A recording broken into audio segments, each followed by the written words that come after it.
మగాడివైతే 15 రోజులు అసెంబ్లీ సమావేశాలు పెట్టు, అన్ని అంశాలపై చర్చిద్దామని కేటీఆర్ సవాల్ చేశారు. కాంగ్రెస్ ప్రభుత్వం ఏర్పడినప్పటి నుండి అసెంబ్లీ సమావేశాలకు పూర్వ వైభవం వచ్చింది. చర్చలు జరుగుతున్నాయి.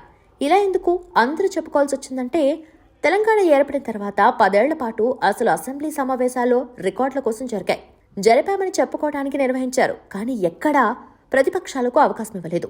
10 ఏళ్ల పాటు అసెంబ్లీలో ప్రతిపక్షం లేకుండా చేసేందుకు ఫిరాయింపుల్ని ప్రోత్సహించారు. మిగిలిన నేతల్ని సస్పెండ్ చేసి తాము చెప్పాలనుకున్నది చెప్పుకుని వెళ్లిపోయేవారు. ప్రభుత్వం చేస్తున్న తప్పుల్ని ప్రశ్నించడానికి అవకాశం కూడా ఉండేది కాదు. ఇలా ఎవరైనా ప్రశ్నిస్తారు అని అనుమానమున్న వాళ్లపై అనర్హత వేటు కూడా వేశారు. గవర్నర్ ప్రసంగంలో హెడ్ ఫోన్ విసిరేశారని కోమటిరెడ్డి వెంకటరెడ్డి, సంపత్లపై అనర్హత వేటు వేసిన చరిత్ర కూడా బీఆర్ఎస్ హయాంలోనే ఉంది.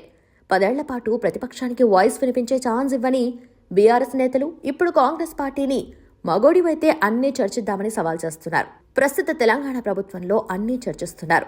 ఉద్దేశపూర్వకంగా చర్చించడం ఇష్టం లేక సభలో బీఆర్ఎస్ గందరగోళం సృష్టిస్తోందని కళ్ల ముందు కనిపిస్తున్న విషయం. బీఆర్ఎస్ తమ వాదనల్లో బలముంటే సవాళ్లు కాదు చేయాల్సింది, వాకౌట్ చేయకుండా చర్చల్లో పాల్గొనటం.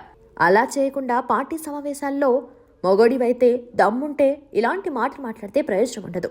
ఎందుకంటే 10 ఏళ్ల పాటు అసెంబ్లీ ఎలా జరిగిందో ఇప్పుడు ఎలా జరుగుతుందో ప్రజలు పోల్చి చూసుకుంటారు. మర్చిపోయే అవకాశం ఉండదు.